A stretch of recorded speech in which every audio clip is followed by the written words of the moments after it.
After months of war and negotiations that lasted almost as long, a ceasefire has finally, at last, been agreed by Israel and Hamas. It will see the gradual release of the hostages in Gaza, as well as Palestinian detainees. Well, the agreement takes effect on Sunday, January the 19th. That is just a day before Donald Trump is sworn in as the next US president for the second time. And both he and the outgoing President Joe Biden have been claiming credit for the deal. The ceasefire is just phase one of that agreement. President Biden said phase two would be the permanent end to the war. Well, the Gulf nation of Qatar has hosted the negotiations throughout, and it was the Qatari Prime Minister himself who confirmed the ceasefire agreement.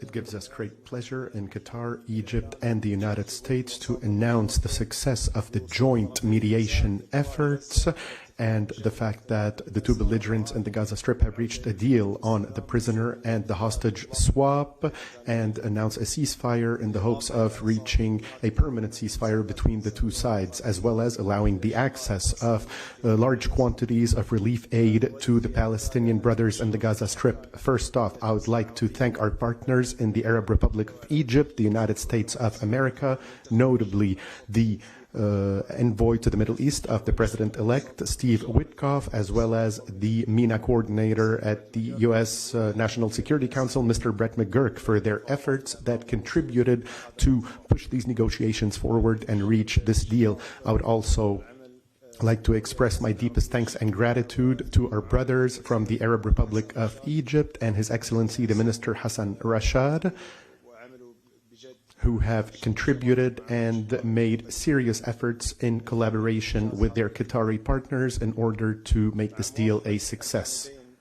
With the approval of both sides and the negotiators on this deal in order to finalize all executive measures for tonight, and after that we will be taking all the internal measures, the Israeli government will be taking the internal measures, after which the agreement will enter into effect on Sunday, January 19th.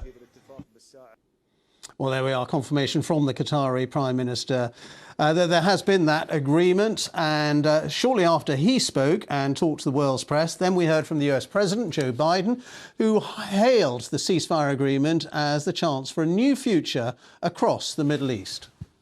This deal was developed and negotiated under my administration, but its terms will be implemented, for the most part, by the next administration. In these past few days, we've been speaking as one team. This has been a time of real turmoil in the Middle East. But as I prepare to leave office, our friends are strong, our enemies are weak, and there's a genuine opportunities for a new future. In Lebanon, there's an opportunity for a future, free from the grip of Hezbollah. In Syria, a future free from the tyranny of Assad.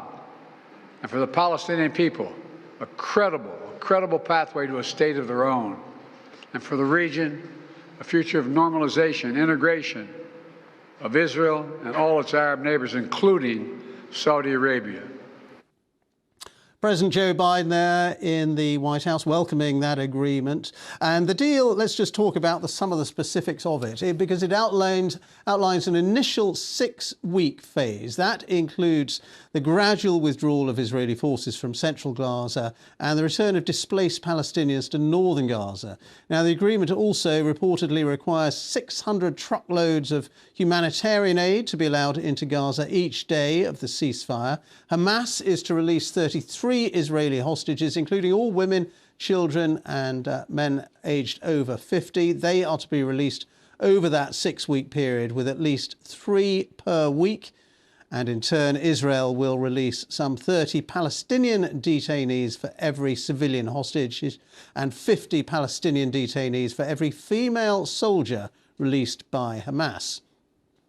Israel is also to release all Palestinian girls under the age of 19 by the end of the first 6-week phase. Well, negotiations over the second phase of the agreement will begin by the 16th day of the first phase, and that's expected to include a permanent ceasefire and the complete withdrawal of Israeli soldiers from Gaza. And then we get to the third phase. That is expected to include the return of all remaining dead bodies of hostages who've lost their lives and the start of the reconstruction of Gaza. So it's a three-phase plan, a long way to go. Let's rejoin Mark Lowen, who's in Jerusalem for us now. Mark, well, three phases and a lot that potentially could go wrong.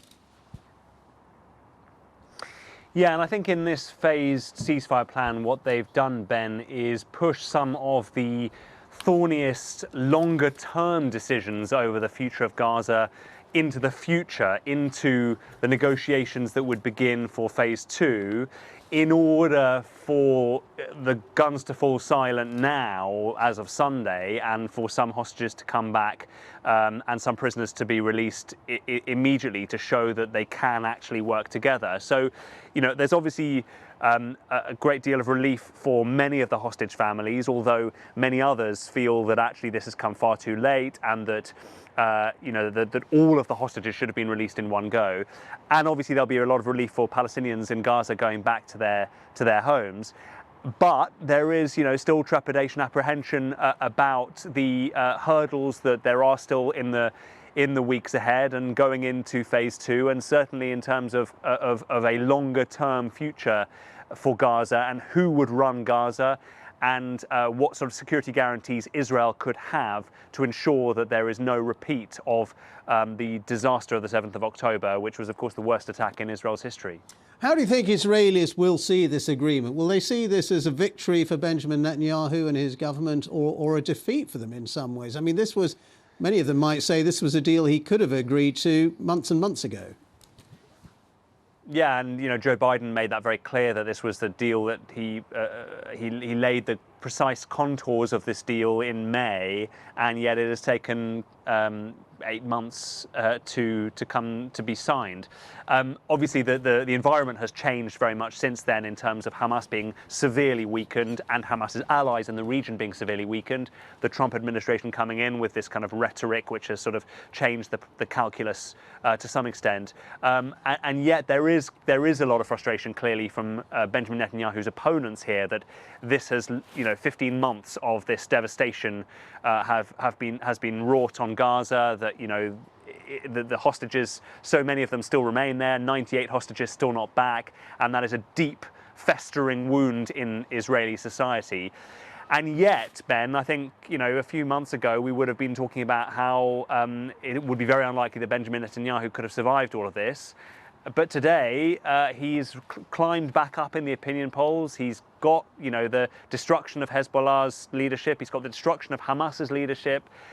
He looks like he's going to get the hostages back, albeit some of them clearly have been killed.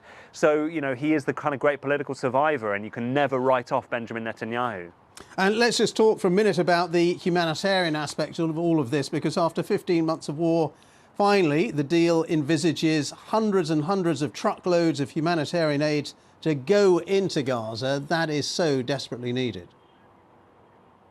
Absolutely vital, and given the fact that before the war 3,000 trucks a day were getting into Gaza, and that has slowed to sometimes just a dozen or so trucks a day getting in. In fact, in some days there were no trucks at all getting into Gaza, and the humanitarian needs on the ground are absolutely disastrous. I mean, a few months ago there were reports of people having to resort to eating animal feed, grass, massive outbreaks of hunger, and about a third of the population of Gaza was facing catastrophic hunger. So, the medical facilities there are on their knees. What remains of them, the few medical facilities that are still operating.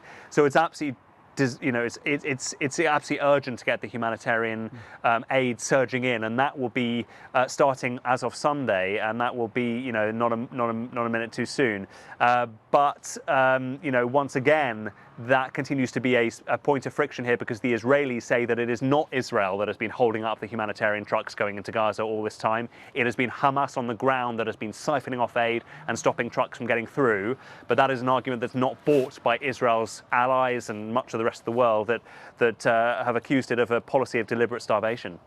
Mark, thank you very much indeed for that update. Mark Lowen there for us in Jerusalem.